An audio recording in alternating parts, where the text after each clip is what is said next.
so I saw this on the news today. It just made me kind of like, I hate Elon Musk so much, and I hate talking about Elon Musk, but he's going to be important to talk about in the future. Mr. Barrel Chest over here. Yeah, dude. God. Have you seen those photos? Yeah, he's. Have you seen the most recent one of those? I didn't know pants? how obese he was. Like, I don't know. I don't even know if he's a beast. He just looks like He's just weird proportions. he's got like a 400-pound tumor in his chest, and it just looks like a barrel. It looks like Gru from the Minions or whatever. Yeah, that's a good thing. Chicken legs and a big chest. I gotta put the image up here, bro. Like yeah, the put them side most by recent side. image. Yeah, so a thing about Trump, or excuse me, a thing about Musk is that, like, so Trump was making some calls. He's doing his, like, diplomat thing, and he had a phone call with Vladimir Zelensky, president of Ukraine, and you know, it's his typical bullshit. Because I guess Trump has been saying, like, on the campaign that he's going to stop all aid to Ukraine, and that's been his like kind of one of the talking points. Is he's kind of been hesitant about all this aid to Ukraine. Which is like, sure, I mean, fine, whatever. I also have a problem with all this aid to Ukraine. So, like, Ukraine and Zelensky had been kind of nervous for a Trump victory because, like, Biden also said that preparing for a Trump victory, the White House is going to try to put as much aid packages together as they can between now and the transition, because they're just going to try to throw as much money and aid at Ukraine as they can in the inevitable inevitability that Trump's going to cut him off. Yeah. And so, like, which I thought was, like, kind of silly. Like, Biden is going to go out of his way to give as much money as he can to Zelensky, assuming that Trump's going to stop. So it's like, man, you're just trying to, like, nut hug Zelensky so hard. But I guess Zelensky was on a phone call with Trump, and I guess by all accounts, all the anonymous sources, all the sources from that phone call said that, like, Zelensky walked away feeling really good. So I think that, like, Trump isn't going to cut off aid just based on that conversation. But the bigger story there is that guess who kind of butted in on that phone call? Elon Musk. So you have these, like, high level phone calls between, like, the president-elect and, like, foreign presidents about, like, the war in Ukraine and, like, pretty serious conversations. Yeah. And you also have Elon Musk on that phone call. Dude, why? And it just, like, it brings up a bigger question of, like, how integral of this next administration is Musk going to be? Like, I would not be surprised if he's, like, just a staple in the administration. I wouldn't be surprised if he gets, like, a cabinet position or something. Oh, I would not be surprised. Or at least some kind of, like, advisor like, advisor on tech, or, like, advisor on, like, a business advisor, a tech advisor of some kind. You could probably make a whole new fucking like department. Yes. You know, the Jesus Christ, the Secretary of Tech. Yeah, something like that. Yeah. And I mean, to be fair, the SpaceLink satellites, put them in charge of NASA. That's probably they're the ones supplying Ukraine with, like, basically, like, all of their military intelligence. The Wi-Fi in Ukraine is all coming, like, free of charge from Musk. Like, Musk is using his satellite infrastructure to, like, basically keep the, like, intelligence and, like, in technology infrastructure in Ukraine alive. It's all coming from Musk. And so, like, that's why he was on the call, is because he, not for nothing, he is, like, a huge part of Ukraine's, like, defense system. Yeah, but hear this out. Maybe if it's going to keep going, if I'm going to keep giving you free shit, maybe the American government provides me directly as a provider instead of giving Zelensky money. They give me money to defense give you contracts and stuff, to give you the free internet, to give you, you know, the ability to contact other people. Maybe I think Musk might just be like, I want to make money off of this. Yeah. Musk, for sure. And Trump, please provide me with the cash to provide Zelensky and his read that headline. Speaking of money, Elon Musk's net worth rockets over to $300 billion as Trump wins. Fuel optimism for Tesla and SpaceX. Musk has, this is a Fortune website. Actually, like, we had this as an article we were talking about earlier. Yeah, earlier it was $256 billion. His Elon Musk's personal fortune has risen since the election. Now it's over $300 billion. I mean, he's like $50 billion a day. He's getting more than $50 billion a day. That's not even real. That's just not real. That's how much money. That's how much money Musk has made since Tuesday, since the election. Elon Musk's personal wealth has increased by $300 billion in 4 days. That's just not real. Like, I just don't like. Yeah. So, like, where's the $50 billion? These numbers are coming from consumer confidence in Tesla and SpaceX. I have zero confidence. Yeah, I have zero confidence.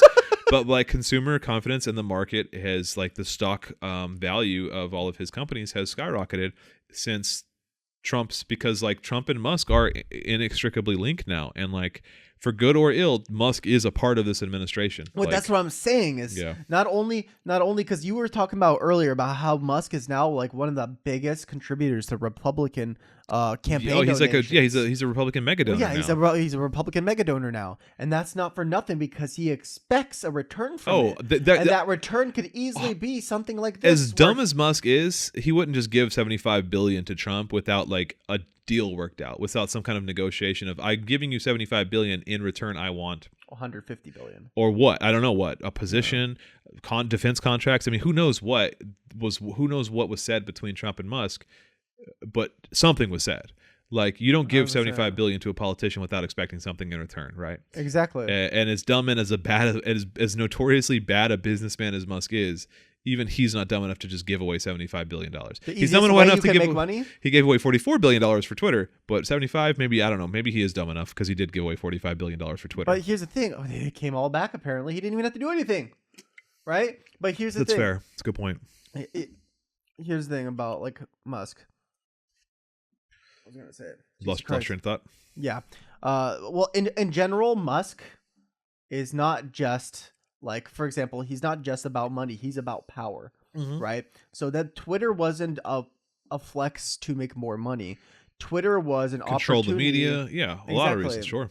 And so I see him as a power-hungry person 100%. that sees an opportunity not only to make money, but this is what I was going to say, is that we all know that, and we all know that corporations know the easiest way to make a profit, the highest profit possible, is actually through government contracts. Because if you look at like how the military industrial complex charges the American government through our taxpayer dollars, obscene amounts of money. You look at the receipts, because they did they finally did like an audit, audit on the last year or 2 years ago. I forget who it was. It was like that DOJ or DOD spokesperson was like answering questions about that audit, and they couldn't account for like billions. Like it was just like, and not just that, the shit that they could account for, they were overcharging like nothing. They sold a pen to the army for a pack of Post-its. You know what I mean? It's like it was like they were charging $2,000 a pen, and that's what I mean. This is like pure profit. Yeah, they're signing. They're signing blank checks. They're signing like they're just signing away stuff, and like nobody's actually reading what they're buying.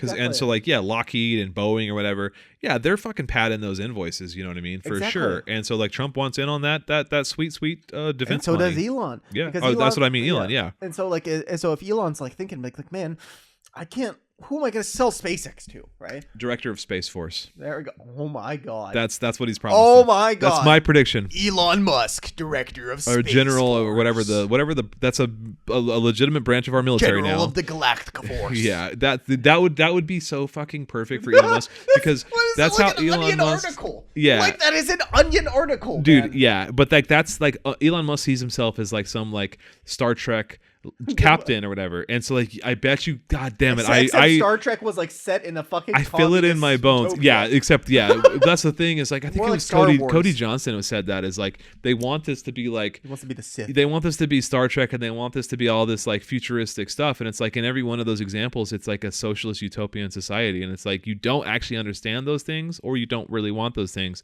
Either way, you're wrong. They want Star Wars and they want the Empire. Yeah, right? Yeah, but like you want it to be Star Trek, but really you're the Empire. Yeah. So like I wouldn't. Damn, I feel it in my bones. Like that would be a perfect place to feed his weird ego because Elon Musk is like an egomaniac. He's a sociopath. He's an absolute like power hungry monster. Galactic commander. But he's also dumb and he's also vain and arrogant and like. I don't know. I could just feel himself like that's what he wanted, just to be in charge of the military, so he could put on a uniform and like. And all of this, just for pussy. Maybe I don't know. He has like a weird eugenics like breed. He has like a breeding fetish where he's petitioned to like set up or like to a bunch of different. Have you heard all this stuff about Elon Musk and his eugenic factory? Breeding fetish? Oh yeah, he has like not with that barrel chest. No. He's one of the, I forget what it's called. He's one of those people. He's one of those people that wants to just like implant his seed in as many women as he can. He's like a real eugenics weird vibe. There's like a whole underbelly of like Nazi eugenics to Elon Musk that I'll have to come back to because I don't remember the full details. But like he's weirder and worse than you think in every way. He's the worst. He's just the worst. But who wants his barrel chest of genetics anyway? Nobody. But he thinks because he's like has the biggest brain of all time or something because he has the biggest chest of all time. Well, okay? I mean, yeah, because he had enough money he made enough money in slave mines to like buy a company. He thinks he's like a genius businessman. but he's really not. Oh my God. Yeah, Man. I don't know. That's all I Jesus wanted to say Christ. about Elon Musk, but we'll have to come back to that.